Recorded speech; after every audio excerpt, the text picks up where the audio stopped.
So sometimes I wonder what it would be like to have 20 seconds, just 20 seconds of insane courage. What would we do with those 20 seconds? We could do anything, not feel ashamed, not feel embarrassed. Courage is something that we all want, but we all lack at the same time. There are so many fears and uncertainties in life that a life full of insane courage seems like something that is just completely unattainable for us. Bethany Hamilton has been a source of inspiration to millions through her story of insane courage. She was born into a family of surfers on the island of Hawaii, and she began surfing at a very young age. But at the age of 8, when she entered into her first surfing competition, she won a gold medal. And a few short years later, at the age of 13, Bethany was attacked by a 14-foot tiger shark. The attack left her with a severed left arm, and after losing 60% of her blood and making it through several surgeries without infection, Bethany was well on her way to recovery with an unbelievable positive attitude. The lifeguards and the doctors that worked on her believed her strong water sense, her faith in God, and her courage is really what got her through. Bethany gives us a great example of someone who has courage in the face of uncertainties, but another woman that I want to talk about today who gives us a great example of courage is Esther. Esther is a book in the Old Testament. She was a woman of physical beauty, a woman of courage, and a woman of God. Within this book, there are so many great lessons that we can learn. However, today, I want to focus on Esther's courage in the face of uncertainties and courage in her purpose. The book of Esther takes place in the city of Susa, and the king had just banished his wife and was looking for a new one. He asked for all the beautiful women of the kingdom to be brought before him, and Esther was the one that stood out above them all. The king was so impressed with her beauty that he made her his wife. But soon after Esther became queen, her cousin Mordecai disobeyed an official, and as a result, a decree was made to kill him and all the Jewish people because he was Jewish. Mordecai went to Esther and told her to go to the king and solve this problem.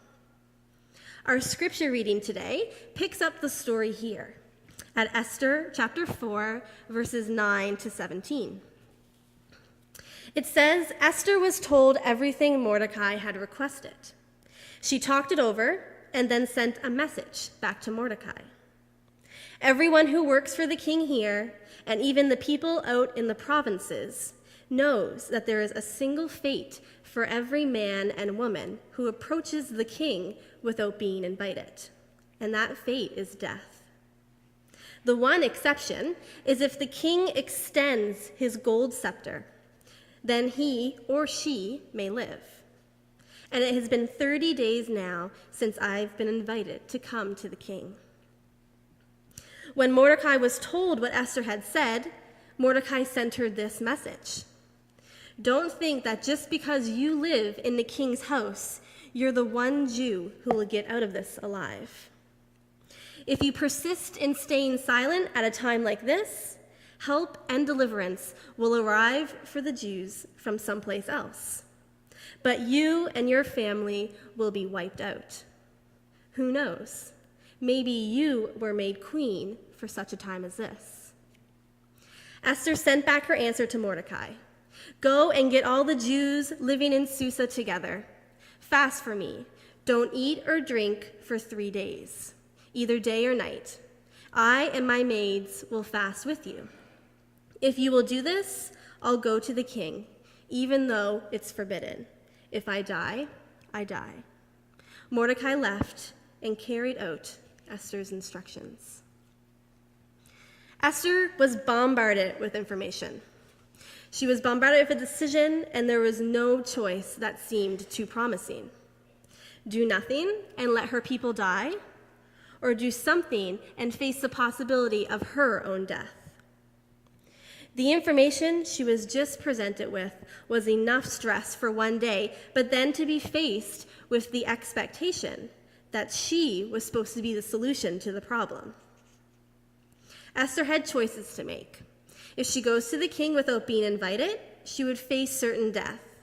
And if she ignores Mordecai's request, she not only contributes the fate to her people, but probably her own as well. I imagine she had many questions, many fears, and many uncertainties. How many times do we face uncertainties in our lives? Times when we really just don't know what the best answer is. Philippians 4:6-7 tells us not to fret or worry, but instead pray. Let petitions and praises shape your worries into prayer, letting God know your concerns, and before you know it, a sense of God's wholeness, everything coming together for good, will come and settle you down. It's wonderful what happens when Christ displaces worry at the center of your life. This verse is an encouragement to us as believers, but uncertainties are still not easy. Esther faced these uncertainties with insane courage. In verse 11, Esther says that she knows that there is a single fate for every man and woman who approaches the king without being invited, and that fate is death. Yet Esther still had courage in the face of death, and we need to have courage in the face of our uncertainties, a courage that can only be provided by God. God entrusted Esther with this great responsibility by giving her courage in the face of uncertainties. But God entrusts us with a great responsibility of being his hands and his feet and to love his people. He does this by giving us courage in the face of our uncertainties. Not only does God give us courage in the face of our uncertainties, but he also gives us courage in our purpose. Probably one of the most famous verses in Esther is from this chapter, chapter 4, when Mordecai tells Esther, "Who knows, maybe you were made queen for such a time as this." This is probably my favorite verse in the Bible, because Esther was discovering her purpose not only as queen, but her purpose in her life. Esther had become queen and was probably never expected to do anything great. She was an orphan young woman who had absolutely no connection with the Persian Empire. However, God was weaving these two lives together on an ordinary day for an ordinary purpose. This thought can overwhelm us at times, knowing that God is weaving our lives together. And it overwhelms me, especially when I look back at my past and my uncertainties that I had in life. Before I had even heard of the Rose, before I had even been introduced to the Salvation Army, God was weaving and planning and preparing me. And who knows, maybe you and I were made for just such a time as this. So here is God revealing himself again in a book that actually never mentions his name.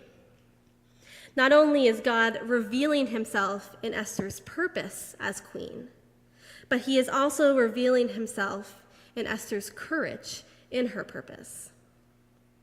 Esther had pressure from her people and pressure from Mordecai, but she could have very easily said, "No, I am not doing it." She would have escaped the certain death that she was facing, and maybe, just maybe, she could escape the death of her people, a chance that probably a lot of us would have taken, but not Esther. When Esther's purpose is revealed by Mordecai, the scene and the feeling of the chapter changes. All of a sudden, the excuses stop, and Esther has courage yet again in her purpose.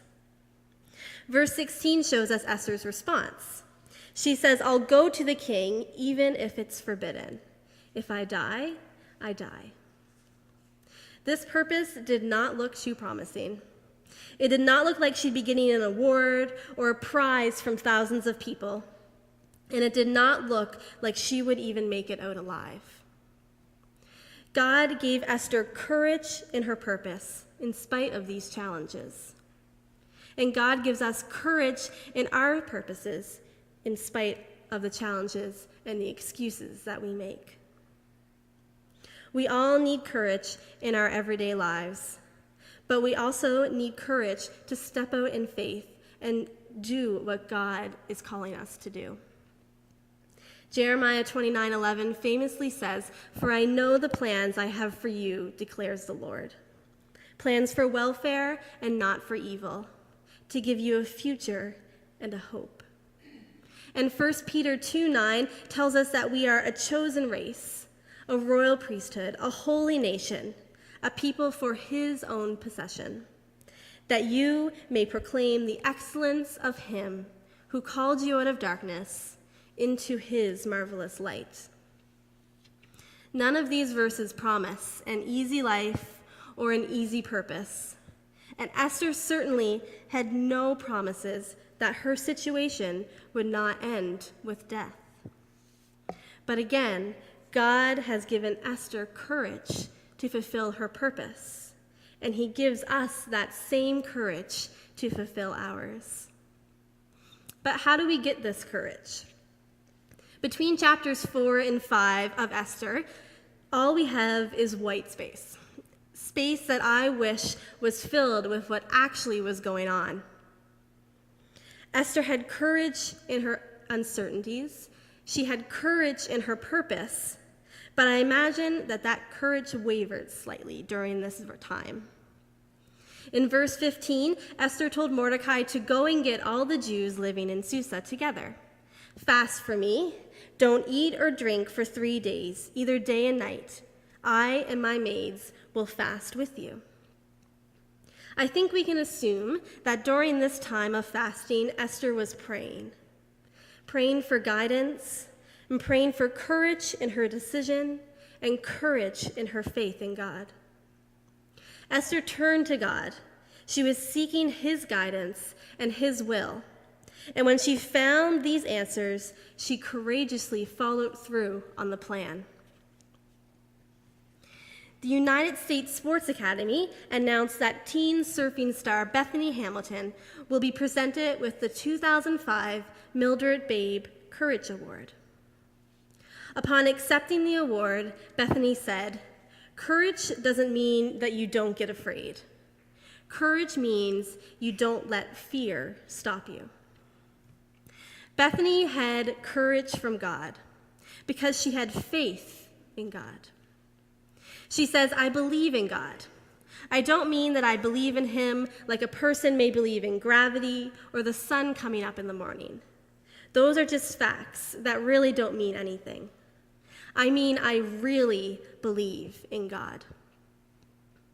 Bethany had courage in her uncertainties and in her purpose and in her God.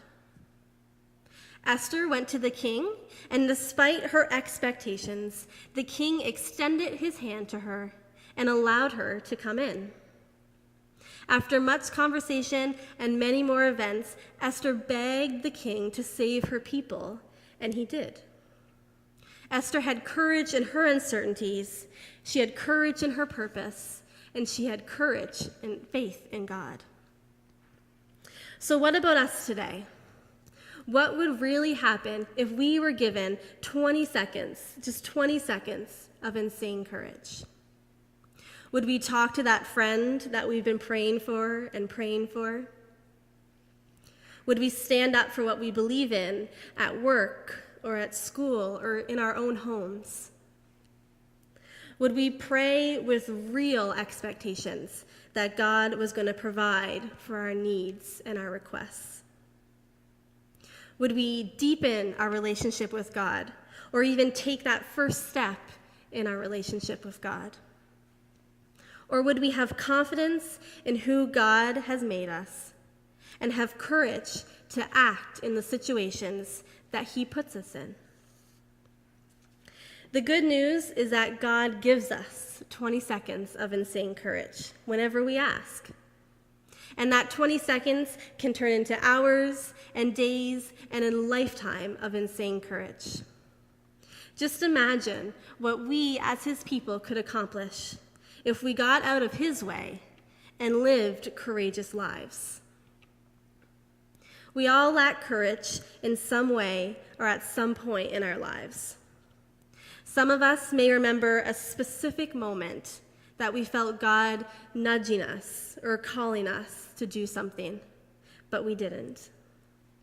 Some of us may have specific family members or friends that we really just want to share the love of God with, but we just haven't had the courage to do it. And some of us may have that feeling that God is calling us into a relationship with him or into a deeper relationship with him, but we just haven't got that courage to step out in faith.